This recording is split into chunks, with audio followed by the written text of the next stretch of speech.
చూడండి ఒకసారి మత్తయి సువార్త 24వ అధ్యాయము 44వ వచనాన్ని ఒకసారి. మీరు అనుకొని గడియలలో మనుష్య కుమారుడు వచ్చిన గనుకనే మీరును సిద్ధముగా ఉండుడి. చిన్ని ప్రార్థన, కండ్లు మూసుకొని ఏకీవించండి. చిన్ని ప్రార్థన చేసుకుందాం. స్తుతులకు పాత్రుడా, స్తోత్రార్హుడా, మీ పరిశుద్ధ నామాన్ని బట్టి మీకు కృతజ్ఞతాస్తుతులు చెల్లించుకుంటున్నాం పరమ తండ్రి. ఇంతవరకు పాటలు పాడుటయందు, వాద్యములు వాంచియందు, ఆరాధన సమస్త కార్యక్రమంలో మీరు తోడైండి నడిపించారు ప్రభువా. ఇప్పుడు నిలబడిన వాడను, ఒట్టివాడను, మట్టివాడను, అల్పుడను, పామరుడను ప్రభువా, నన్ను మీ స్వాధీనంలో ఉంచుకోండి. చదవబడిన మాటలు మీ మాటలు కనుకనైనా మీ మాటలు మీరే మాట్లాడుకొని కేవలం మమ్మలను మీ పనిముట్లుగా, మీ సాధనాలుగా మమ్మల్ని మీరు వాడుకోమని, ఘనత, మహిమ, ప్రభావములను మీరు ఆరోపించుకోమని, అపవాది యొక్క కుతంత్రమును లయపరచమని మా ప్రభువును ప్రియరక్షకుడునైన యేసుక్రీస్తు వరకు అతి శ్రేష్టమైన మమ్మన ఈ ప్రార్థన అడిగి వేడుకొనుచున్నాము మా పరమ తండ్రి. ఆమేన్. మంచిది పిల్లరా, చాలా జాగ్రత్తగా ఈ మాటలు మనము విందాం. ప్రభువైనటువంటి యేసుక్రీస్తు వారు ఆయన బోధిస్తూ ఆయన అంటున్నాడు, దేవుని యొక్క రాకడ సామాన్యమైనది కాదు. ఆయన అంటున్నాడు, మీకు చెప్పి వస్తే మీరు అప్పటిదాకా మీరు చేయవలసినవన్నీ చేసి, మీరు చేయవలసినటువంటి పాపములు, తర్వాత దేవునికి వ్యతిరేకమైన కార్యాలు ఇవన్నీ మీరు చేసి ఆ సమయానికి మీరు సిద్ధపాటు మీరు కలిగి ఉండేటువంటి అవకాశం ఉంటుంది. అందుకనే మీరు అనుకునే గడియలలో, అంటే మీకు అశ్రద్ధగా ఉన్నప్పుడు మీరు ఆ సిద్ధపాటు, అంటే నేను వచ్చే సమయానికి మీరు సిద్ధపాటు కలిగినటువంటి వారుగా మీరు ఉండాలి. అలాంటి సమయంలో నేను వస్తాను. అప్పుడు ఎవరైతే సిద్ధపడి ఉంటారో వారిని మాత్రమే నాతో పాటు ఉండడానికి నేను తీసుకుని వెళతాను అని ఆయన ఈ మాట మనకి హెచ్చరిక చేస్తున్నాడు. కనుక మీరు అనుకోని గడియడలో మనుష్య కుమారుడు వచ్చిన గనుక మీరు సిద్ధపడి ఉండాలి ప్రియులారా. అందుకనే దేవుని ప్రత్యక్షత ఎప్పుడో మనకు తెలియదు. ఆయన ఎప్పుడు ప్రత్యక్షం కాబోతున్నాడో, ఎప్పుడు రాబోతున్నాడో మనకు తెలియదు. అందుకనే మనమట ఆయన ఎప్పుడైతే వస్తున్నాడో ఆయన కొరకు మనము సిద్ధపాటు మనము కలిగి ఉండడానికి నిరంతరము ప్రయత్నము చేయాలి. ప్రియులరా, ఈ మాట చాలా ప్రాముఖ్యమైనది. కనుక ఆయన రాబోతున్నాడు అనే సత్యాన్ని మనం తెలిసినప్పుడు మనము సిద్ధపాటు ఏ రీతిగా మనము కలిగి ఉండాలి. చాలా జాగ్రత్తగా ఈ ప్రశ్న మనం వేసుకుందాం. ఆయన రాబోతున్నాడు, మంచిదే. మరి మనం ఎలాగుండి సిద్ధపాటు మనం కలిగి ఉండాలి అంటే, భక్తుడైన పౌలు గారు అంటాడు కొరింథీ సంఘానికి రాస్తూ, చూడండి ఒకసారి. కొరింథీ రాసిన మొదటి పత్రిక 1వ అధ్యాయము, మొదటి కొరింథీ 1వ అధ్యాయము 7వ వచనాన్ని ఒకసారి చదవండి. గనుక ఏ కృపావరమునందును లోపము లేకుండా మీరు మన ప్రభు అయిన యేసుక్రీస్తు యొక్క ప్రత్యక్షత కొరకు ఎదురు చూచుచున్నారు. చాలా జాగ్రత్తగా ఈ మాట మనం విందాం. ఆయన నేను అంటున్నాడు, నేను త్వరలో రాబోతూ ఉన్నాను, నేను ఏ సమయాన్ని నేను వస్తున్నానో మీకు తెలీదు. కనుక నేను వచ్చే సమయానికి మీరు సిద్ధపాటు కలిగి ఉండాలి. సిద్ధపాటు కలిగి ఉన్నవాడు ఏ భయము చెందవలసిన అవసరము లేదు. నిర్భయంగా, ధైర్యముగా అతడు దానిని ఎదుర్కోవడానికి ప్రయత్నం చేస్తాడు. ఉదాహరణకి 7:30 ట్రైన్ వస్తుంది. నువ్వు 7 గంటలకే అన్నీ సిద్ధపరచుకున్నావు అనుకో, నీకేమైనా భయం ఉంటుందా? లేదు. ఎందుకంటే ఖచ్చితంగా నీవు ముందుగానే సిద్ధపాటు కలిగి ఉన్నావు. అది 7:30 వచ్చినా ఎక్కుతావు, 7:25 ఒక 5 నిమిషాల ముందు వచ్చినా ఎక్కడానికి నువ్వు సిద్ధముగా ఉన్నావు. సిద్ధపాటు కావాలి మన జీవితంలో. వాక్యం అంటే నా ప్రియబిడ్డారా, ఈ లోకంలో ప్రతిదానికి కూడా మనము సిద్ధపాటు కలిగి ఉంటాం. చాలా సందర్భాల్లో మనం గుర్తు చేసుకున్నాం. వర్షాకాలం వస్తుందంటే గొడుగుని మనం ముందే జాగ్రత్త పరుచుకుంటాం. ఎవడన్నా గొడుగులు కుట్టేవాడు వచ్చాడు అనుకోండి, మనకు తెలుసు ముందే దాన్ని 4 కుట్లు వేయించి జాగ్రత్తగా సిద్ధం చేసుకుని దాన్ని మనం ఉపయోగించుకోవడానికి రెడీగా ఉంటాం. ఇల్లు వర్షం కురిసేలా ఉందనుకోండి, అప్పుడు ఏం చేస్తాం మనం? తాటాకు తీసేసి మంచి తాటాకు కుట్టుకోవడానికి మనం ప్రయత్నము చేస్తాం. ప్రతిదానికి సిద్ధపాటు ఉంది. బిడ్డలు ఎదుగుతున్నారనుకోండి, వాడికి రేపొద్దున్న అవసరం వాడికి రావాలి ఉంది. అప్పుడు మనం ఏం చేస్తాం? పైసా కూడగట్టి వాళ్ళ చదువుల కొరకు మనము సిద్ధపరుస్తాం. ఆ తర్వాత వారికి ఒక మంచి గృహాన్ని కావాలని మనము ప్రయత్నము చేస్తాం. ప్రతిదానికి కూడా సిద్ధపాటు ఉంది. కానీ దేవుడు సమీపించబోతూ ఉన్నాడు. ఆయన చెప్పాడు, నేను త్వరలో మీ మధ్యకు రాబోతూ ఉన్నాను, నేను వస్తున్నాను, నేను వచ్చానంటే ఇక ఆశామాసిగా ఉండదని చెప్పాడు ఆయన. ప్రకటన గ్రంథంలో మనం చూస్తే ఆయన యేసుగా ఈ లోకానికి వచ్చాడు. రెండవది ఆయన క్రీస్తుగా మరలా తిరిగి రాబోతున్నాడు. యేసు అనగా రక్షకుడు, క్రీస్తు అనగా అభిషక్తుడు. అంటే ఆయనను ప్రేమించిన వారిని, ఆయనందు భయభక్తులు గల వారిని ఆయన అభిషేకించడానికి రాబోతూ ఉన్నాడు. ఆయన అభిషేకించడానికి వస్తున్నప్పుడు మనమందరూ కూడా ఎలా ఉండాలి? మనం సిద్ధపాటు కలిగిన వారంగా ఉండాలి. మరి సిద్ధపాటు లేని వారి సంగతి ఏంటి? దేవుని యొక్క వాక్యములో చాలా స్పష్టంగా రాయబడింది. ఆయన అంటున్నాడు, సిద్ధపాటు లేని వారు విడవబడతారు, సిద్ధపాటు లేని వారు దేవుని యొక్క ప్రత్యక్షతలో పాలుపంపులు పొందే అర్హతను వారు కోల్పోతారు. ఆ రోజున ఆయన అంటాడంట, ఏమనంటే, మీకు మాకు సంబంధము లేదు, మీరెవరో నేను ఎరుగనని ఆయన ఖచ్చితంగా సెలవిస్తూ ఉన్నాడు. ప్రియమైనటువంటి దేవుని పిల్లరా, మనము లోపము లేని వారముగా మనం ఉండాలి. భక్తుడైనటువంటి పౌలు గారు చెప్తూ అంటున్నాడు, ఏమనంటే, ఏ కృపావరమునందునో మీరు లోపము లేని వారుగా మీరు ఉండాలి. కృపావరాలు చాలా ఉన్నాయి మన జీవితంలో, చాలా రకాల కృపావరాలు మనకున్నాయి. అంటే పిల్లరా, నువ్వు పాడాలి, ప్రార్థన చేయాలి, పరిచర్య చేయాలి, దేవునికి అర్పణలను అర్పించాలి, మోకరించాలి, ప్రార్థన చేయాలి. ఎల్లప్పుడూ ప్రతి విషయంలో నువ్వు సిద్ధపాటు కలిగి ఉండాలి.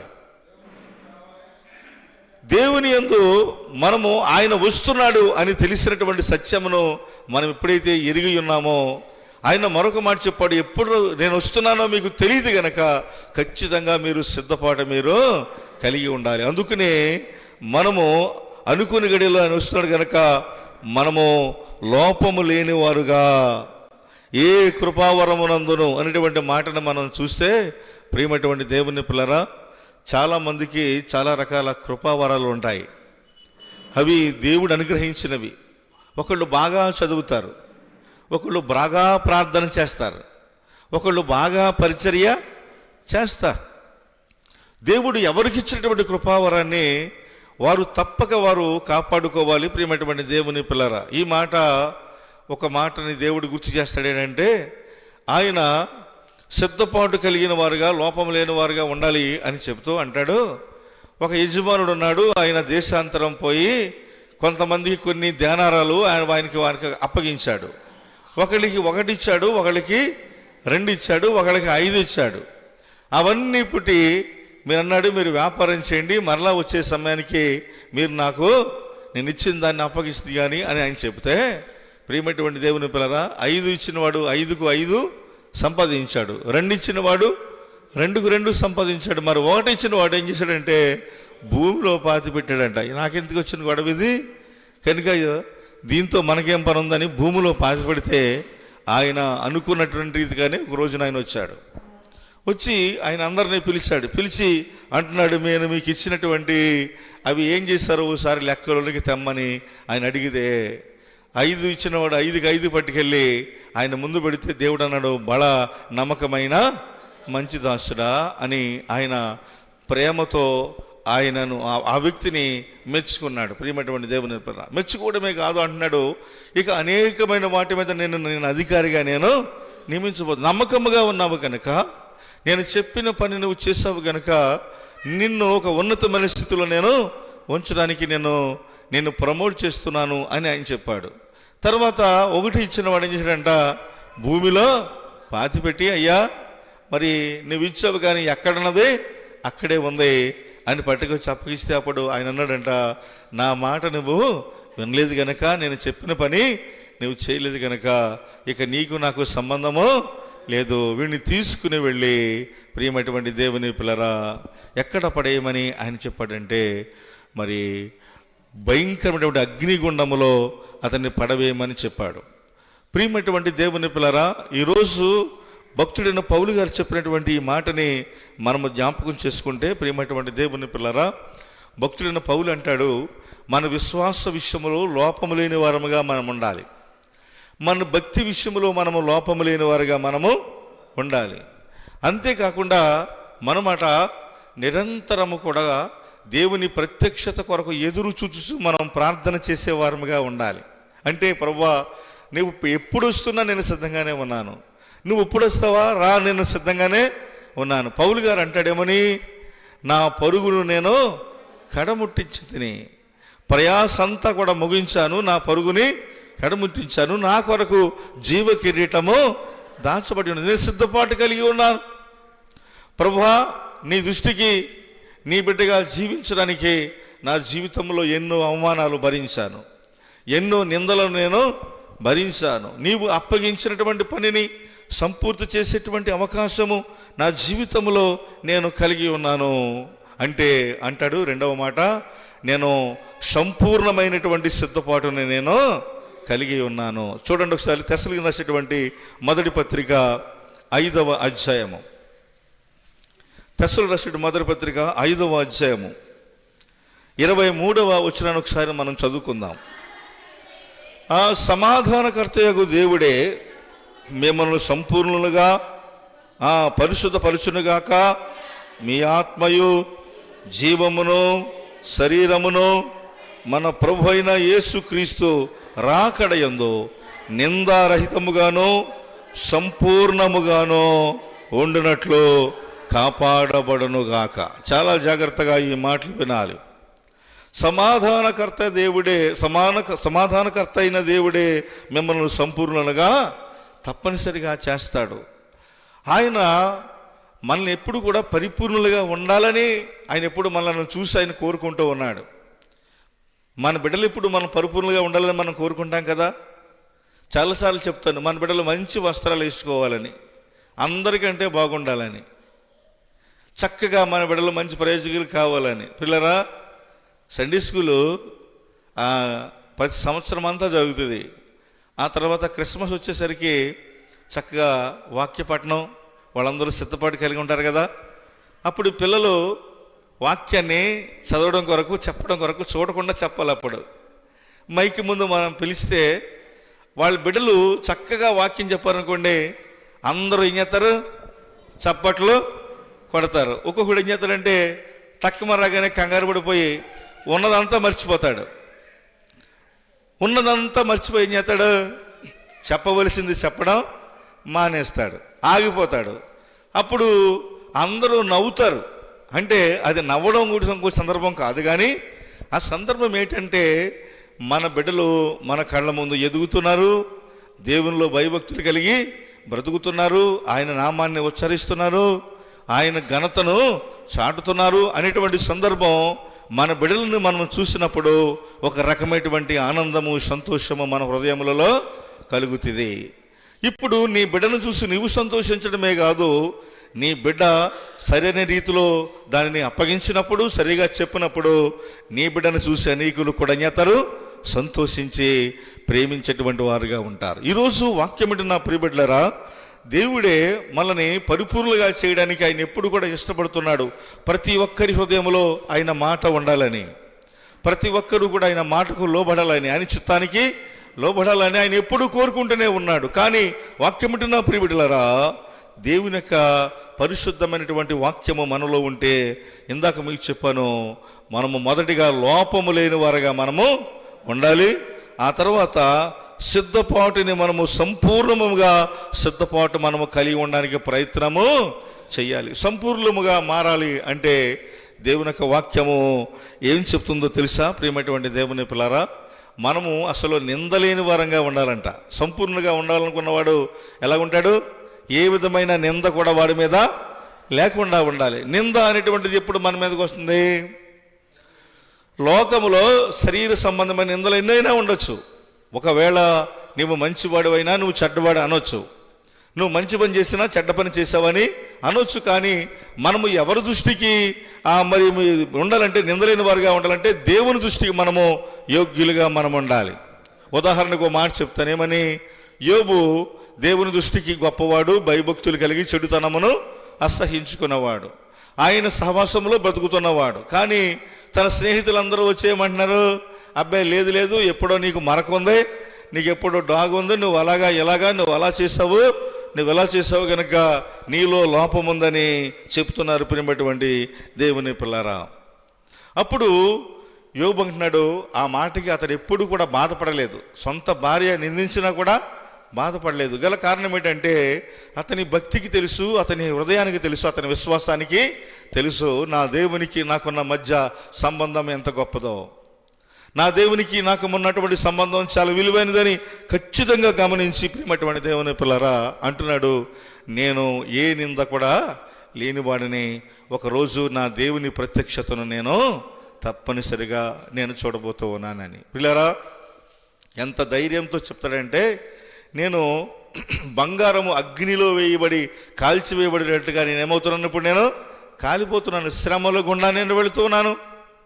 చాలామంది నన్ను అవమానిస్తూ ఉన్నారు, చాలామంది నన్ను ఆటంకపరుస్తూ ఉన్నారు, చాలామంది నన్ను చూసి నవ్వుతూ ఉన్నారు, ఎగతాళి చేసేటువంటి వారుగా ఉన్నారు.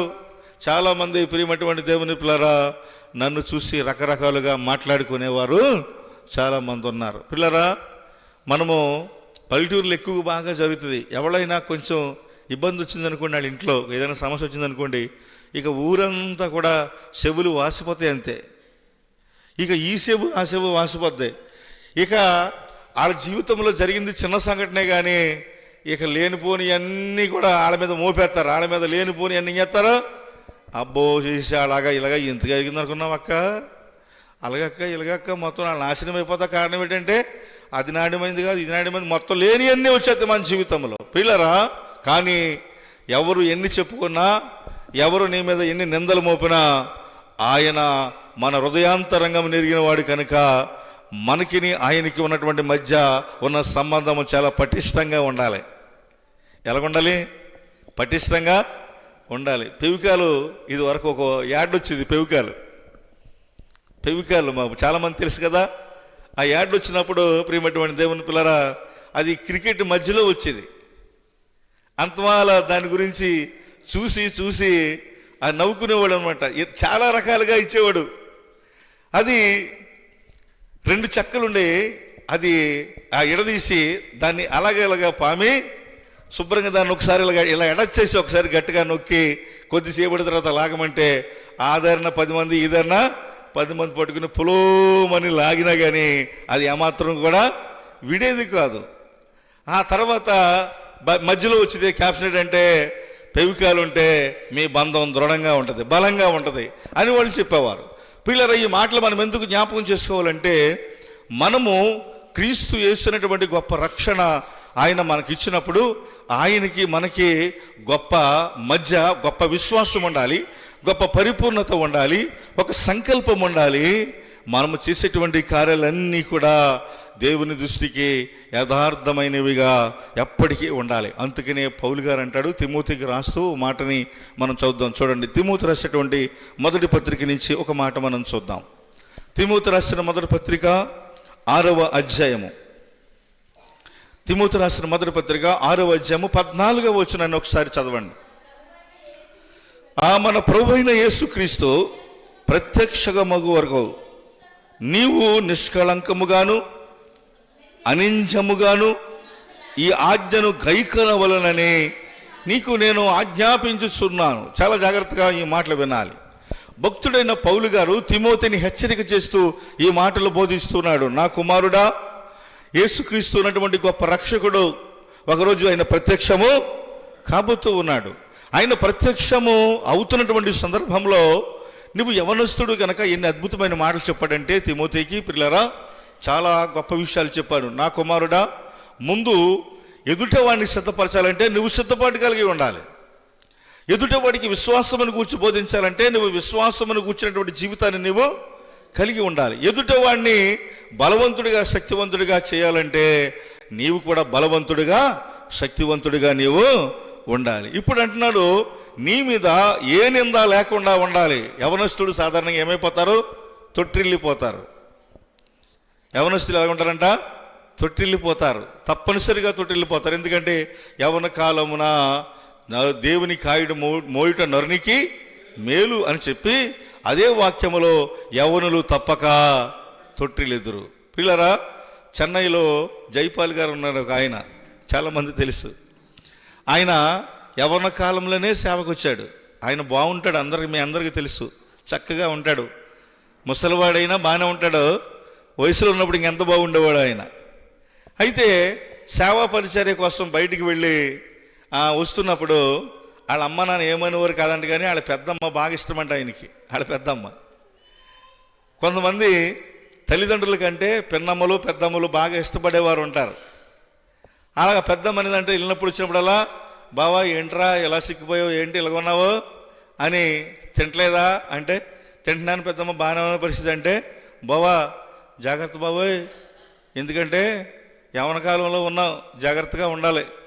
ఏదైనా లేనిపోని జరిగిందనుకో, మరి లేనిపోని అపనిందలు మన మీదకే వచ్చేస్తాయి, జాగ్రత్త బావా అనేదంట. ఎప్పుడు కూడా జైపాల్ గారిని ఎప్పుడు కలిసినా ముందు ఎలాగొన్నావు బావా, జాగ్రత్తగా తిన్నావా అని ఈ మాట చెప్పేదంట. అనేదంట, పెళ్లి చేసేసుకుంటే మంచిది బావా అనేదంట. ఇక ఎప్పుడు చూసినా ఆ మాట చెప్తే ఆయన ఆ సందర్భాన్ని గుర్తు చేసి అంతమాల ఆ సంఘంలో వాళ్ళకి చెప్తాడు, మా పెద్దమ్మ ఎలాగనేది మేము చిన్నప్పుడు అని చెప్తాడు.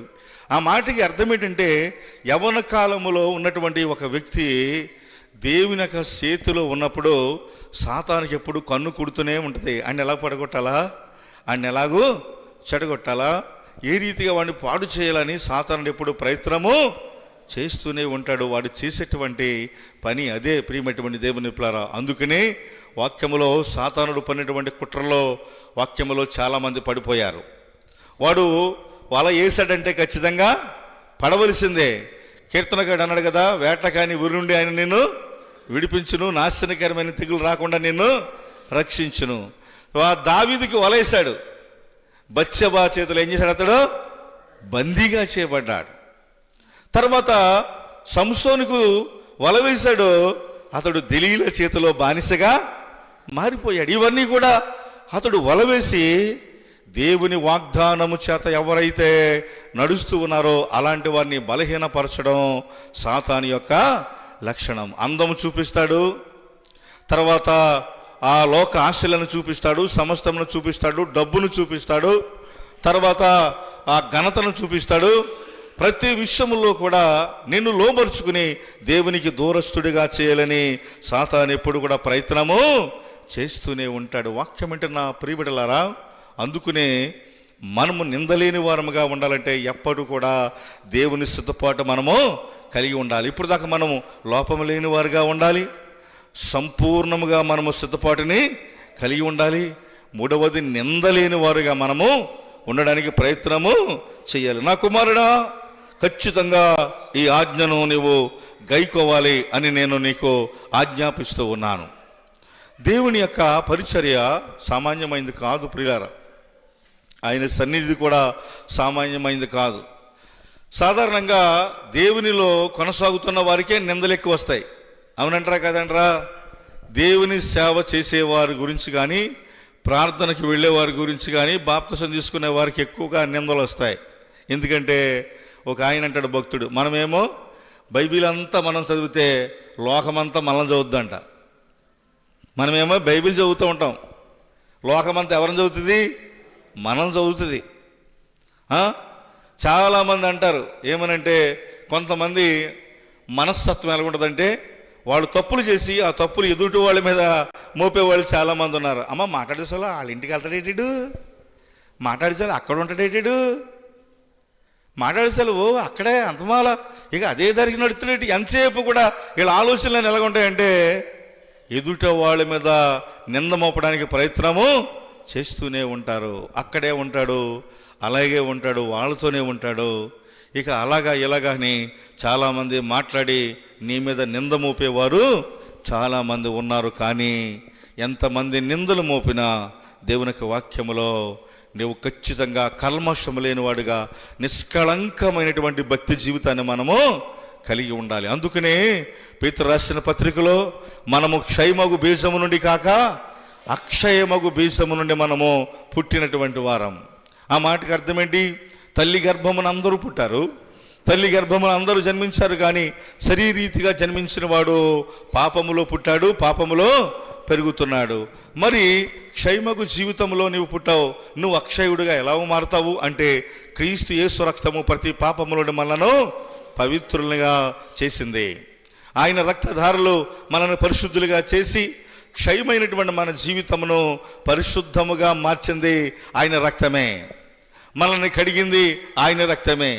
మన స్థితిని, మన పరిస్థితిని మార్చింది ఆయన రక్తమే. ఆయన రక్తము మనల్ని పరిశుద్ధులుగా చేసి క్షయమైనటువంటి మనలను ఏం చేసింది? అక్షయమైనటువంటి స్థితిలోనికి మనల్ని తీసుకువచ్చింది. అందుకనే వాక్యమిటి నా ప్రియబిడ్డలారా, క్షయమైనటువంటి ఈ జీవితము అక్షయమైనదిగా మనము పరిపూర్ణంగా మార్చబడాలంటే దేవుడి సర్వాంగ కవచమున మనం ఏం చేయాలి? మనము ధరించుకోవాలి. అదే పేతురు రాసిన పత్రికలో వాక్యమనే పాలను మనము అపేక్షించాలి. చాలా అద్భుతమైనటువంటి మాట అది. వాక్యమనే పాలను అపేక్షించేటువంటి వాడు క్షయమైనటువంటి జీవితం నుండి అక్షయమైనటువంటి జీవితంలోనికి మారిపోతూ ఉన్నాడు. వాక్యమనే పాలు తాగితే, దేవుని యొక్క వాక్యములో మనం చూస్తే పాలు తాగితే మనిషి బలంగా ఉంటాడు, చాలా క్యాలరీస్ ఉన్నాయి అందులో, బలంగా ఉంటాడు. కనుక శరీర సంబంధమైన పాలు తాగితేనే నువ్వు అంత బలంగా ఉంటున్నావు. మరి ఆత్మ సంబంధమైన పాలు తాగితే నువ్వు ఆత్మీయ జీవితంలో చాలా బలవంతుడిగా ఉంటావు. ప్రియమైనటువంటి దేవుని పిల్లరా, ఆత్మ సంబంధమైన పాలు తాగినటువంటి వ్యక్తి ఎవరో తెలుసా? ఐగుప్తులో ఉన్నటువంటి యోసేపు. ప్రియమైనటువంటి దేవుని పిల్లరా, అతడు తాగినటువంటి ఆత్మ సంబంధమైన పాలు చాలా పటిష్టంగా అతని హృదయాన్ని దృఢపరిచాయి, నమ్మకముగా చేశాయి, నమ్మకస్తుడిగా చేశాయి, శక్తివంతుడిగా చేశాయి, బలవంతుడిగా చేశాయి. ఎన్ని నిందలు అతని మీదకి వచ్చినా దాని వైపు చూడలేదు. అబ్బో, శ్రమలు వచ్చాయి, తట్టుకున్నాడు. ఇబ్బందులు వచ్చాయి, తట్టుకున్నాడు. ఇక జైల్లో పెట్టాం. అతను ఏ రీతిగా సాతానుడు శోధించాడు అంటే, జైల్లో పెడితే అయ్యా వద్దు నేను తప్పు చేశాను, నేను ఒప్పుకుంటాడేమో అని చాలా రకాల ప్రయత్నాలు సాతాను పన్నాడు. కానీ ఒకే ఒక మాట చెప్పడేమనంటే, నాకును నా దేవునికి మధ్య జరుగుతున్నటువంటి సంఘర్షణ, నేను ఏ నేరము నేను చేయలేదు.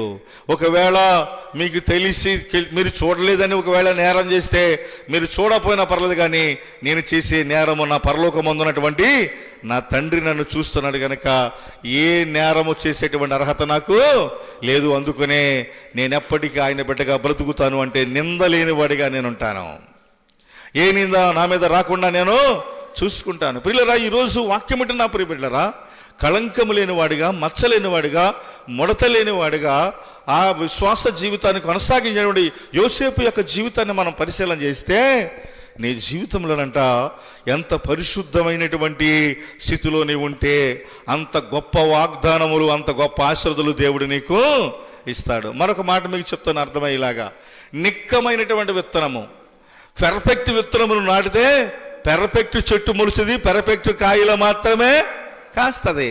ఎందుకంటే అది నిక్కమైనటువంటి విత్తనం. అది నాటినప్పుడు అది ఒరిజినల్ కనుక, గొప్ప ఒరిజినల్లో నీ స్థితిని నీవు పరిపూర్ణంగా నీవు పొందుకోవడానికి అది అవసరము ఎంతైనా ఉందని నువ్వు గమనించాలి. అంటే మనుషుడు ఏమి విత్తునో ఆ పంట నీ కోయను. నువ్వు ఏదైతే విత్తావో పరిశుద్ధమైనది. పిల్లరా, మరి ఎప్పుడు మనం వింటూ ఉంటాం, తెలంగాణలో పత్తి ఎక్కువగా పండిస్తారు, పత్తి తోటలు ఎక్కువగా పండిస్తారు. కనుక వాళ్ళు పత్తి వేసినప్పుడల్లా ప్రతి సంవత్సరం ఎవడొకడు ఎప్పుడోకప్పుడు మోసపోతూనే ఉంటాడు. ఏంటంటే వాళ్ళు ఒరిజినల్ విత్తనాలు ఇతరు డూప్లికేట్ విత్తనాలు ఒరిజినల్ ప్యాకెట్లో పెట్టి సీల్ కూడా సేమ్ వేసి ఇదే ఒరిజినల్ అని అమ్మి చాలామందికి పంట వేసుకున్న తర్వాత పక్కవారి పంట ఏమో అభివృద్ధి చెందుతుంటే వీరి పంట సరిగా లేనటువంటి పరిస్థితులు ఉంటే లక్షలు అప్పులుగా మారి చాలామంది ఆత్మహత్య చేసుకుని చనిపోయినటువంటి వారు చాలామంది ఉన్నారు. ప్రియమైనటువంటి దేవుని పిల్లారా, ఎన్ని ప్రయత్నాలు చేసినా ఏం చేసినా ఆ తప్పు జరుగుతూనే ఉంది. చాలామంది చనిపోతూనే ఉన్నారు. గల కారణం ఏంటంటే వారి పంట సరైనటువంటి ఫలమును ఇవ్వలేదు. అది నిక్కమైనటువంటి విత్తనము కాదు. ఈరోజు వాక్యం అంటే నా ప్రియబిడ్డలారా, మనము ఏ స్థలములో ఉన్నా, ఏ స్థితిలో ఉన్నా అనింజులుగా ఉండాలి అంటే నిందలేని వారిగా ఉండాలి. ఆయన త్వరలో రాబోతున్నాడు. ఆయన ముందు ప్రత్యక్షత మనము కావలసిన వారముగా మనం ఉండాలి. ఆయన ప్రత్యక్షత కొరకు మనం ఎదురు చూసే వారముగా ఉండాలి. రాబోతున్నాడు ఆయన మన మధ్యకు, ఖచ్చితంగా మనము సిద్ధపాటు మనము కలిగి ఉండాలి. ఇంకొక 2 మాటలు మనం చూద్దాం. చూడండి, తీతు రాసిన పత్రిక 2వ అధ్యాయము 14వ వచనాన్ని మనము చూస్తే, నీతి గల వారముగా మనం ఉండాలి అని వాక్యం చెప్తుంది. నీతి మనలో ప్రవేశించాలి. ఆయన సమస్తమైన దుర్నీతి నుండి మనల్ని విమోచించి సత్క్రియలను ఆసక్తి గల ప్రజలను తన కోసరము పవిత్రపరుచుకొని తన సొత్తుగా చేసుకున్నటకు తన్ను తానే మన కొరకు ఏం చేశాడు? ఆయన అప్పగించుకొనెను. చాలా జాగ్రత్తగా ఈ మాటలు వినాలి. ఆయన సమస్త దుర్నీతి నుండి మనల్ని ఏం చేశాడు? విమోచించాడు. అంటే మనలో ఉన్న అవినీతిని తీసేశాడు, మనలో ఉన్న అన్యాయాన్ని తీసివేశాడు. ఇప్పుడు మనలో ఏమి నింపాడంటే నీతిని నింపాడు. వాక్యం అంటే నా ప్రియబిడ్డలారా, అందుకనే దేవుని నమ్ముకున్నవాడు నీతియుక్తమైన జీవితాన్ని జీవిస్తాడు. ఎందుకంటే దేవుని వాక్యము లోపలికి వెళ్ళినప్పుడంట అతలో ఉన్నటువంటి చెడంతా ఏమవుతుంది? బయటికి వెడలిపోద్ది. ప్రియమైనటువంటి దేవుని పిల్లరా, ఎప్పుడైతే మనలో ఉన్న చెడంతా బయటికి వెళ్ళిపోయిందో అప్పుడు మనలో మిగిలేది కేవలము నీతి, న్యాయము, యథార్థత మన హృదయంలో మిగులుతుంది. పిల్లరా, యేసయ్య ఎవరింటిని? జక్కయ్య ఇంటిని దర్శించినప్పుడు అతడు అక్రమము చేసేవాడు, అన్యాయము చేసేవాడు, పాపము చేసేవాడు, అవినీతిపరుడు. అంటే అతడు రూపాయి ఇవ్వాలనుకోండి, 5 రూపాయలు వసూలు చేసేవాడు అంట, 4 రూపాయలు వసూలు చేసేవాడు. ఇక అన్యాయంగా వసూలు చేసేవాడు, అక్రమంగా వసూలు చేసేవాడు. ఎవరు ఏంటంటే గట్టిగా మాట్లాడితే నేను అధికారులకు చెప్తానంటే భయపడి వాళ్ళు ఏం చేసేవారు? వద్దు బాబు నేను ఇస్తామని అన్యాయముగా తెచ్చుకుని అవినీతిగా లోపల దాచుకున్నాడు. కానీ యేసయ్య అతనిని దర్శించినప్పుడు అతడు అంటున్నాడు, ప్రభువా నేను అన్యాయస్తుడను, నేను పాపము చేసిన వాడిని, అవినీతి పరుడిని, నేను మంచివాడిని నేను కాను. కానీ ప్రభువా నీవు నా ఇంటిలోనికి, నా స్థితిలోనికి నువ్వు అడుగుపెట్టిన తర్వాత నేను ఆలోచన చేశాను, నా ఇంటిలో వ్యర్థమైనది ఏమి ఉండడానికి వీల్లేదు, అవినీతి ఉండడానికి వీలు లేదు. నా జీవితాన్ని నీతిమయంగా మార్చుకుంటున్నాను. ఎవరి దగ్గర అక్రంగా తీసుకున్న వాడికి తిరిగి మరలా 4 అంతలు నేను వాడికి ఇచ్చేస్తాను ప్రభువా, ఇది నాకు అక్కరలేదు అని చెప్పాడు. ప్రియమైనటువంటి దేవుని పిల్లరా, ఈరోజు వాక్యం అంటే నా ప్రియబిడ్డలారా, ఆయన మనల్ని సమస్తమైన దుర్నీతి నుండి మనల్ని ఏం చేశాడు? విమోచించాడు. మనలో ఉన్నటువంటి దుర్నీతి, అక్రమము, అన్యాయము ఏదైతే ఉందో క్రీస్తు యేసు యొక్క రక్తము చేత అవన్నీ కూడా తొలగిపోవడానికి ఆయన మనకి మార్గాలను ఆయన సిద్ధపరిచాడు. కనుక ఇందులో మరొక మాట మనకు కనపడుతుందంటే మనము భక్తిపరులుగా బ్రతికేటువంటి స్థితి దీని ద్వారా మనకు కలుగుతుంది. అంటే ఎక్కడ? సత్క్రియలందు ఆసక్తి గల ప్రజలను తన కోసం ఏం చేశాడు? ఆయన పవిత్రపరుచుకొని తన సొత్తుగా చేసుకున్నాడు.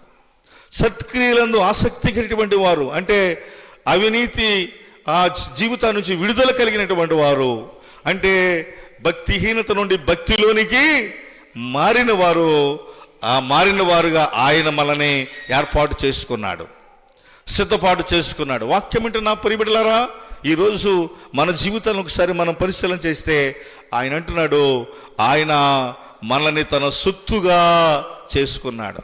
ఈరోజు వాక్యం అంటే నా ప్రియబిడ్డలారా, మనం ఎవరి సొత్తు అంట? ఆయన సొత్తు. యెషయా గ్రంథంలో కూడా ఈ మాట కనపడుతుంది, మనం ఆయన సొత్తు, ఆయన సొత్తుగా మనల్ని చేసుకున్నాడు. అంటే మనల్ని విలువ పెట్టుకున్నాడు, వెల పెట్టి మనల్ని కొన్నాడు. ఆయన మన కోసము సమస్తమును దారపోసాడు. ప్రియమైనటువంటి దేవుని పిల్లరా, అంటే సమస్తము దారపోయడం అంటే ఆస్తి అంతస్తు ఇవ్వడం కాదు, తన ప్రాణాన్ని మన కొరకు ఏం చేశాడు? దారపోసాడు. తన రక్తము కారి చివరికి ఏం కారింది? నీరు కూడా కారింది. అలాంటి సందర్భాల్లో కూడా ఆయన అన్నాడు, తండ్రి వీరేమి చేస్తున్నారో వీరెరుగురు గనక వీరిని క్షమించమని. ప్రియమైనటువంటి దేవుని పిల్లరా, అద్భుతమైనటువంటి ఆ గొప్ప స్థితి కేవలం ఆయన మాత్రమే మనకిచ్చాడు. వాక్యం అంటే నా ప్రియబిడ్డలారా, ఈయన నీతిమంతుడు, యథార్థమంతుడు, పవిత్రత గలవాడు, దయగలిగిన దేవుడు, కృపగలిగిన దేవుడు. మనందరినీ కూడా మన పాపములని మనల్ని విమోచించి పరిశుద్ధులుగా చేసి ఒక స్థితిలో మనల్ని ఉంచి ఆయన వెళ్ళిపోయాడు. ఒకరోజు ఆయన రాబోతున్నాడు. ఆయన మరి మన ముందు ప్రత్యక్షత కాబోతూ ఉన్నాడు. అయితే మన సిద్ధపాటు ఎలాగుందో ఒకసారి మనము మనము ఆలోచన చేసి మనం నీతి గల వారముగా ఉన్నామా, భక్తిగా ఉన్నామా లేదా. మరొక మాట ఉంటుంది, ఏం తెలుసా?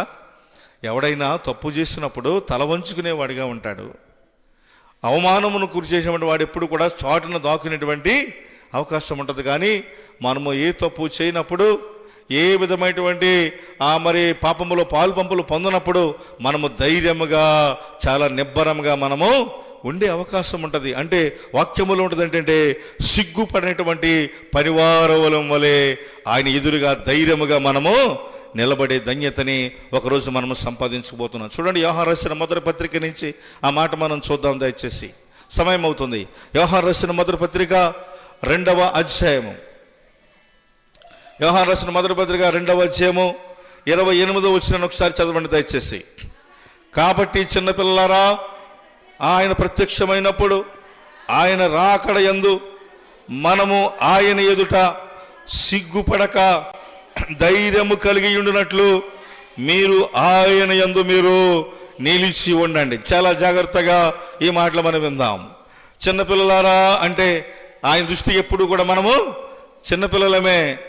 తన కుమారుడు ఎంత గొప్పవాడైనా, తన కుమారుడు ఎంత ఆ ఉన్నత స్థితి ఎదిగిన ఒక తల్లికి తన కొడుకు, తల్లికేమో 70 సంవత్సరాలు అనుకోండి, కొడుకేమో 60 సంవత్సరాలు వచ్చింది అనుకోండి, 50 వచ్చినాయి అనుకోండి, ఆడికి మనవల ముదువాళ్ళ పుట్టినా వాళ్ళ అమ్మాయిని చిన్నోడా అనే పిలుతుంది.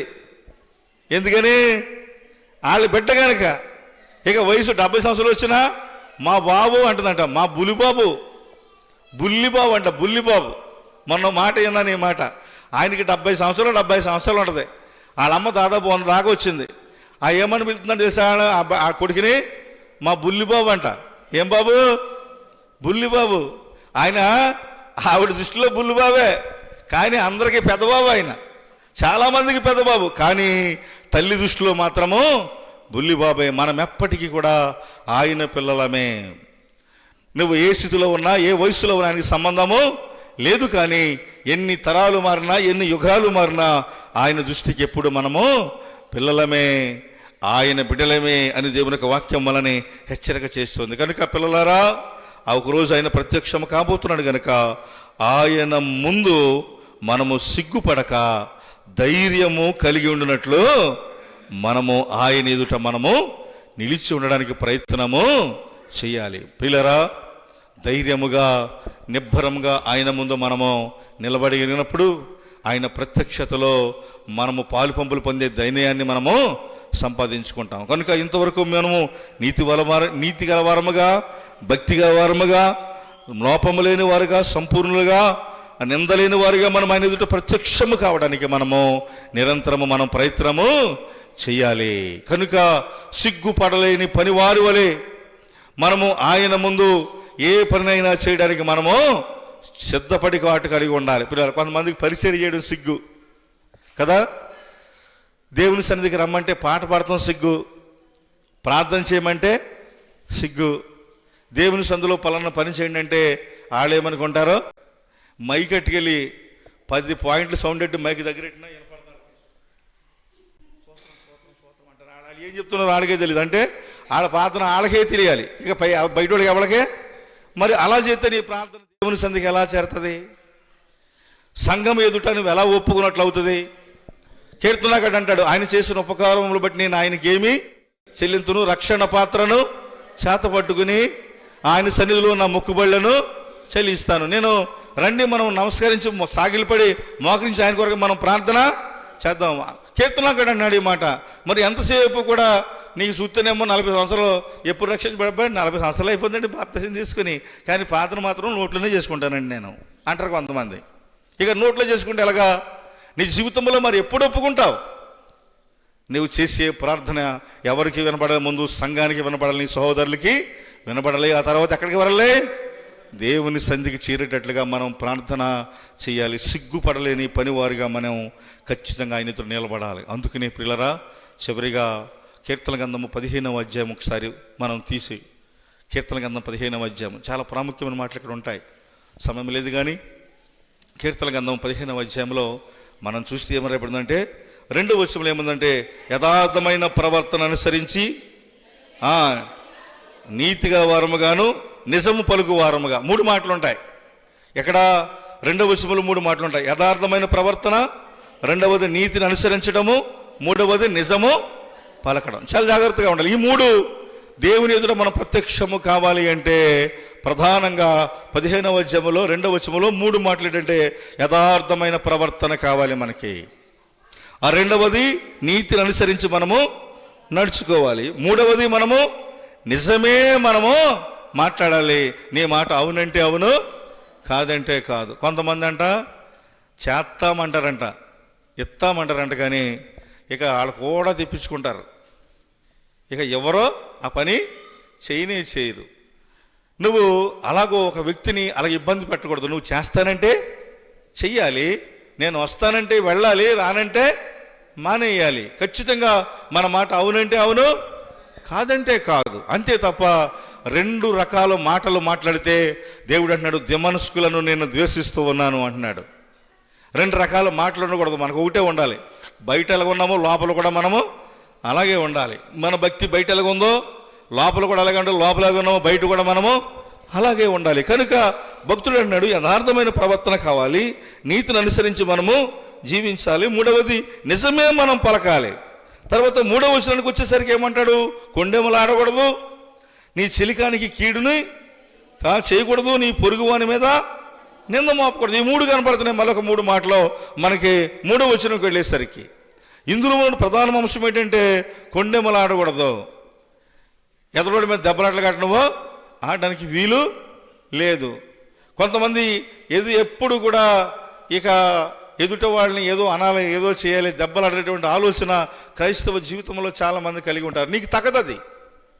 ఎందుకంటే క్రైస్తవుడు అంటే అలాంటి చచ్చిన పాముతో సమానం. చచ్చిన పాము మళ్ళీ మెదులుతుందా చెప్పండి? ఒకవేళ 4 చచ్చిపోయిన పాముని మరలా కర్రటికలు నా దెబ్బలు పొలోమని కొడితే ఏమైనా మెదులుతుంది? ఇక చచ్చినోని కొడతాం ఎందుకు? చచ్చిన పాముతో సమానమైనటువంటి స్థితిలో మనం ఉండాలి. అంటే మనం తగ్గించుకుని విశ్వాస జీవితాన్ని మనం చాలా జాగ్రత్తగా మనము కాపాడుకోవడం. దెబ్బలాట్లు మనం ఆడకూడదు. నీ చెలికానికి నువ్వు కీడు చేయకూడదు. నీ స్నేహితునికి ఎప్పుడు కూడా నువ్వు కీడు చేయొద్దు.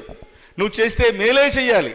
నీ స్నేహితునికి నువ్వు కీడు చేస్తే దేవుడు చూస్తూ ఊరుకునేవాడు కాదు. పిల్లారా, దేవునికి వాక్యములో యోనాతాను అనేటువంటి ఒక మంచి స్నేహితుడు అన్నారు. ఎవరికి? దావీదుకి ప్రాణ స్నేహితుడు. వాక్యములో ఏమరాయబడుతుందంటే వాళ్ళిద్దరి మధ్య ఉన్న సంబంధము భార్యాభర్తల మధ్య ఉన్నటువంటి సంబంధం కంటే గొప్పగా ఉందని వాక్యములో చాలా అద్భుతంగా రాయబడి ఉంది. యోనాతాను మంచి స్నేహితుడు దావీదునకు. తన తండ్రి సౌలు దావీదుని చంపాలని చూసి ప్రయత్నం చేసినప్పుడు ఎన్ని రకాల ప్రయత్నం చేసినా తన స్నేహితుడి దగ్గరికి వచ్చి స్నేహితుడా జాగ్రత్తగా ఉండు, నా తండ్రి నిన్ను చంపబోతూ ఉన్నాడు, ఇదిగో పలానా సందర్భంలో చంపుతున్నాడు అని ముందుగానే తన స్నేహితునికి అన్ని విషయాలు ఏం చేసేవాడు? తెలియజేసేవాడు. తన తండ్రి చెడ్డవాడనే విషయం ఎవరు గమనించారంటే తన కడుపున పుట్టిన కుమారుడు ఏం చేశాడు? గమనించాడు. కనుక నిజమైనటువంటి నీతి కలిగిన వ్యక్తి దావీదుని గమనించినప్పుడు అతనికి నిజమైన స్నేహితుడిగా మారాడు. ప్రియమైనటువంటి దేవుని పిల్లరా, కనుక నీ చెలికానికి నువ్వేం చేయకూడదు? కీడు తలపెట్టకూడదు. నీ స్నేహితునికి నువ్వు అపకారము చేయకూడదు. నీ పొరుగు వాని మీద నిందను మోపకూడదు. ఆ మాటకి అర్థమేంటి తెలుసా? చాలామంది ఏళ్ళు చేసిన తప్పులన్నీ ఎదురోళ్ళ మీద మోపుతారు. చాలామంది జీవితాలు అలాగా తప్పాలు చేస్తారు. ఎవరి మీద మోపుతారు?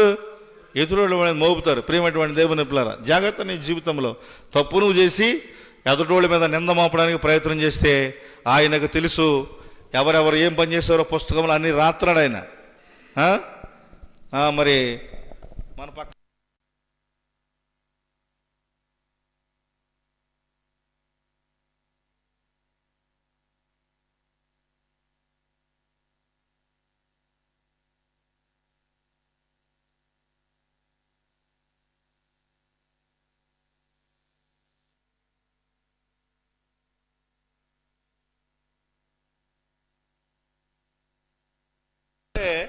రాసేవాడు. ప్రియమైనటువంటి దేవుని పిల్లరా, వాళ్ళకు ఉండి లెక్క వాళ్ళకు ఉంటుంది.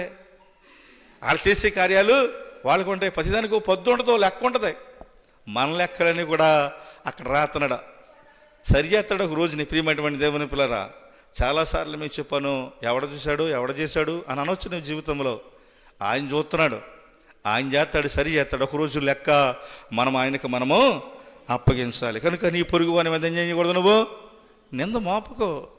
నీవు నింద మోపావు అంటే ఖచ్చితంగా నీ మీద కూడా ఒకరోజు నింద మోపవలసి వస్తుంది. హామాన్ అనుకున్నాడు మొర్దెకై మీద ఏం మోపాలనుకున్నాడు, నింద మోపాలనుకున్నాడు, చంపేయాలనుకున్నాడు. కానీ అతని నింద అతని మీద పడి ఎవడు తీసిన గోతులో వాడే పడేమయ్యాడు, చచ్చాడు. ప్రియమైనటువంటి దేవుని పిల్లరా, కనుక ఇంకెదరికెళ్తే 4వ వచనానికి వెళ్ళేసరికి ఏమి రాయబడి ఉంది, దేవుని యందు భయభక్తులు గల వారిని ఏం చేయాలి, సన్మానించాలి అని రాయబడి ఉంది.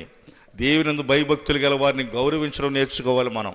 మొదటిగా దేవుని యందు భయభక్తులు గల వారిని ఎప్పుడు కూడా మనం ఏం చేయాలి, సన్మానించాలంటే గౌరవించడం నేర్చుకోవాలి. దేవుని భయము కలిగిన వాడు ఎదుట వ్యక్తిని తప్పనిసరిగా అతడు సన్మానిస్తాడు. ఒకరోజు సౌలు దావీదుని చంపడానికి వచ్చినప్పుడు దేవుడు ఏం చేశాడో తెలుసా, దావీదుకు ఒక గొప్ప జ్ఞానము మొదట్లోనే ఇచ్చాడు. ఏంటంటే దేవుని అభిషేకము పొందిన వాడి మీద ఎవడు చేయడానికి వీల్లేదు. ఒకసారి దావీదు చంపడం ప్రయత్నం చేసినటువంటి సౌలు ఒకసారి దొరికాడు. ఎవరికే, దావీదుకి.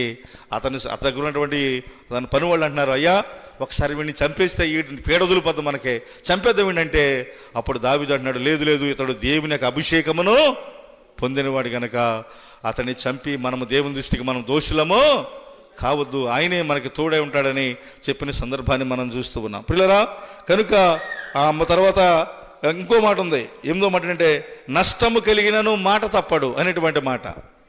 మాట ఇచ్చాడంటే నష్టము కలిగినను మాట తప్పడు. కొంతమంది మాట ఇచ్చారంటే మాట పోషించుకోవాలి. ప్రియమైనటువంటి దేవుని పిల్లారా, ఈ మధ్య కొన్ని స్లోగాన్లు మనం వింటున్నాం, మడమ తిప్పము, మాట ఇచ్చామంటే చాలా మనం వింటున్నాం ఈ రోజుల్లో. ప్రియమైనటువంటి దేవుని పిల్లారా, మాట ఇచ్చామంటే నీకు నష్టము కలిగినా నువ్వేం చేయకూడదు, నువ్వు మాట తిప్పడము జీవితంలో ఎప్పుడు జరగకూడదు, తప్పిపోకూడదు. ప్రియమైనటువంటి దేవుని పిల్లరా, ఇక 5వ వచనానికి వచ్చేసరికి ఒక 2 మాటలు ఉంటాయంటే వడ్డీకి ఇవ్వకూడదు, లంచము పుచ్చుకొనకూడదు. చాలా జాగ్రత్తగా ఈ మాటలు వినాలి. వడ్డీకి ఇవ్వకూడదు, లంచము పుచ్చుకోకూడదు. వడ్డీకి ఇవ్వడము కూడా దేవుని దృష్టిలో మహాపాపమని దేవుని యొక్క వాక్యము చెప్తుంది. కనుక చేస్తే సహాయం చేయాలి కానీ నువ్వు వడ్డీ మాత్రం తీసుకోకు. ఎందుకంటే వడ్డీ తీసుకున్న వాళ్ళు చాలామంది గడ్డిలో కలిసిపోయారు. చాలా ప్రాముఖ్యమైన మాటలు. అంటే న్యాయయుక్తముగా వెళితే పర్లేదు కానీ అన్యాయయుక్తముగా వెళ్ళినటువంటి వారు చాలామంది ఉన్నారు. అక్రమముగా దోచుకున్నవారు, ఏమి ఇవ్వలేకపోతే స్వాధీనం చేసుకున్నవారు, లాక్కున్నవారు, తెచ్చి దాచుకున్నవారు చాలామంది ఉన్నారు. కానీ వారు ఏమిని ఈ లోకములోని ఏమీ పట్టుకుపోలేదు. వాక్యములు ఉంటుంది, నువ్వేమీ తేలేదు, ఏమీ పట్టుకుపోవు. నీ కూడా వచ్చి ఏంటంటే నువ్వు మాట్లాడు, నువ్వు చేసిన కార్యాలు, నీ నడవడిక, ప్రవర్తన, నీ జీవితాన్ని ఒక రోజు దేవుని ఎదుట ప్రత్యక్షము కావడానికి సిద్ధముగా ఉంది. కనుక 10వ మాట ఏంటంటే లంచము పుచ్చుకోకూడదు అనేటువంటి మాట. ఎవరికైనా మేలు చేసావంటే వాడి దగ్గర నుంచి నువ్వేమీ ఆశించకూడదు. నువ్వు మేలు చేసావంటే చేసిన మేలును బట్టి దేవుడు ఎప్పుడో నీ కుటుంబాన్ని, నీ బిడ్డలను తప్పగా ఆస్వాదిస్తాడు. మేలు చేసినటువంటి వాళ్ళు ఎప్పుడు కూడా ఖచ్చితంగా ఒకరోజు ఆయన వాగ్దానమును తప్పనిసరిగా పొందుకుంటారు. ఎదుట వారికి మేలు చేసిన వారు దేవుడు మీకు తప్పక మీకు మేలు చేస్తాడు. మేలు చేశారు అంటే దాని ఫలితాన్ని మీరు ఆశించనే కూడదు. చాలామంది మేలు చేశారంటే నాకేమెత్తావు, నీకు చేసి పెడితే నాకేమెత్తావు అని చాలామంది రకరకాలుగా మాట్లాడేవారు చాలామంది ఉన్నారు. దేవుని యొక్క వాక్యం చెప్తుంది ఏమని తెలుసా, నీవెప్పుడు కూడా లంచము పుచ్చుకోవడానికి వీల్లేదు, అంటే ప్రతిఫలాన్ని ఆశించడానికి వీల్లేదు. నువ్వు చేయవలసిన పని నువ్వు ఖచ్చితంగా నువ్వు నిర్వర్తించాలి. పిల్లరా, మరలా గుర్తు చేస్తున్నాను, సమయం ఎందుకు కనుక. మరి కీర్తన గ్రంథం 15వ అధ్యాయం చదివితే 10 విషయాలు మనం చూసాం. ఈ సమయంలో ఎన్ని విషయాలు కనబడ్డాయి మనకే? 10 విషయాలు మనకు కనబడ్డాయి. ఈ 10 విషయాలు కూడా ఆయన, ఈ 10 విషయాలు ఎవరైతే చేయకుండా ఉంటారో, ఎవరైతే ఆయన దృష్టికి యోగ్యమైనటువంటి రీతిలో బ్రతుకుతారో ఆయన ప్రత్యక్షత ముందు ధైర్యముగా నిలబడగలిగేటువంటి శక్తిని వారి జీవితంలో కలిగి ఉంటారు. అందుకనే ఆయన సన్నిధిలో నిత్యము నిలవాలి అంటే, ఆయనతో నిత్యం మనం జీవించాలంటే, ఆయన సహవాసములు ఎప్పుడు మనం బ్రతకాలంటే, ఆయన అన్నాడు నేనుండు స్థలములో మీరు ఉంటారు అని ఆయన చెప్తున్నాడు. నిజంగా మనము కూడా ఆయన దగ్గర మనం ఉండాలంటే ఖచ్చితంగా సిద్ధపాటు మనము కలిగి ఉండి, లోపము లేని వారుగా సంపూర్ణమైన జీవితాన్ని కలిగించి, నిందలేని వారముగా, మనము నీతి గల వారముగా, భక్తిపరులుగా, సిద్ధపాటు కలిగి, సిగ్గుపడకుండా ధైర్యముగా నిలబడగల వారముగా మనము ఆయన ముందు ఉండాలని దేవుని యొక్క వాగ్దానమును ఎప్పటికీ మన జీవితంలో నెరవేర్చుకుని ఆయనందు భయభక్తులు కలిగి మనం బ్రతకాలని, ఆయన ప్రత్యక్షత నీ యొక్క సిద్ధపాటుకి పరిపూర్ణతను తెచ్చిపెట్టాలని దేవుని దాసునిగా నేను హెచ్చరిక చేస్తూ ముగిస్తున్నాను. ఈ కొద్ది మాటలు దేవుడు దీవించి ఆస్వాదించును గాక. ఆమేన్. ప్రార్థన చేసుకుందాం. మరి సహకరించండి, ఏకీభవించండి. ప్రార్థన చేసుకుందాం. వీలైతే మోకరించడం మంచిది. మనము దేవుని సన్నిధిలో మనం ఉన్నాం. ఆయన సన్నిధి ఆరాధనకు మనం వెళ్ళేటప్పుడు ఖచ్చితంగా ఆత్మతో సత్యముతో ఆయన ఆరాధించమని ఆయన సెలవిచ్చిన మాటని హృదయపూర్వకంగా మనం గైకొందాం. స్తుతులకు పాత్రుడా, స్తోత్రార్హుడా, మీ పరిశుద్ధ నామాన్ని బట్టి మీకు కృతజ్ఞతాస్తుతులు చెల్లించుకుంటున్నాం. పరమ తండ్రి, గొప్ప దేవా, మీ సన్నిధిలో ఇంతవరకు చేరి మీకు కృతజ్ఞతలు చెల్లించి గొప్ప ధన్యతను మీరు మాకు ఇచ్చారు. ప్రభా, మీరు ప్రత్యక్షము కాబోతున్నప్పుడు మేము ఎలాంటి సిద్ధపాటుని మేము కలిగి ఉండాలి అని మీరు మాతో ఇంతవరకు మాట్లాడారు. ప్రభా, నిజమే, ఒకరోజు మీరు మా దగ్గరకు రాబోతూ ఉన్నారు.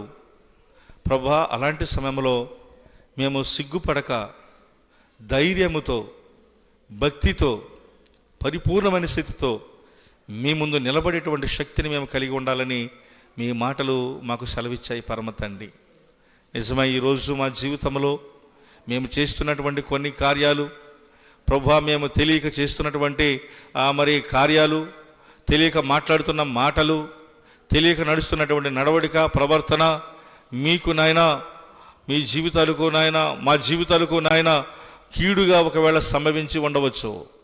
చాలామంది గుర్తెలగినటువంటి పరిస్థితుల్లో జీవిస్తున్నటువంటి స్థితిలో ఉండవచ్చు ప్రభా. అందుకనే ఈరోజు మా జీవితంలో మేము ఎలాగుండాలో మీరు మాకు నేర్పారు. మీ ముందు నిలబడాలంటే ఏ స్థితిలో ఉండాలో మీరు మాకు హెచ్చరిక చేశారయ్యా. మీ మాటను మా హృదయ తలంపులలో మేము నెమరు వేసుకుంటూ ప్రభా నాయనా, మీ పరిశుద్ధమైన వాగ్దానము మా జీవితం పట్ల నెరవేరాలని ప్రతి ఒక్కరూ కూడా తలుచుకునేటువంటి ధన్యతనివ్వండి. మీ మాట హృదయంలో భద్రపరుచుకుని భయభక్తులు కలిగేటువంటి ధన్యతని బిడ్డల జీవితం అనుగ్రహించమని అడుగుచున్నాము దేవా. సహాయం చేయండి పరమ తండ్రి. ఒక భక్తుడు హెచ్చరిక చేసిన రీతిగా పుస్తకములో కాదు మా మస్తకములో ఉండాలని ప్రభా, పుస్తకములో మీరు రాస్తారు, కానీ మా మస్తకం అంటే మా హృదయంలో, మా మనసులో, మా తలంపులో ఉండాలని ఎప్పటికీ మీ మాట మా జీవితంలో ఉంటే మేము పరిపూర్ణంగా చేయబడతామని మీ మాట హెచ్చరిక చేసిన రీతిగా ప్రభువా తప్పనిసరిగా మా స్థితిని, మా పరిస్థితులను మార్చండి. కూడి వచ్చిన వారందరినీ మీ పరిశుద్ధమైన కాపుదల పద్ధతిలో ఉంచండి. మీ బలను సమీపించేటప్పుడు ప్రతి ఒక్కరూ పరిశీలన చేసుకుని, పరిశోధించుకుని ప్రభువా మీ కొరకు ఎలాంటి సిద్ధపాటు కలిగి ఉండాలో ప్రతి ఒక్కరికి మీరే మీ మాట చేత బోధించి స్థిరపరిచి నడిపించమని, సమస్తమును జయకరంగా జరిగించమని, ఘనత మహిమ ప్రభావములను మీరే ఆరోపించుకోమని మా ప్రభువును ప్రియరక్షకుడునైన యేసుక్రీస్తు వారికి అతి శ్రేష్టమైన నామమున ఈ ప్రార్థన అడిగి వేడుకొనుచున్నాము మా పరమ తండ్రి. ఆమేన్.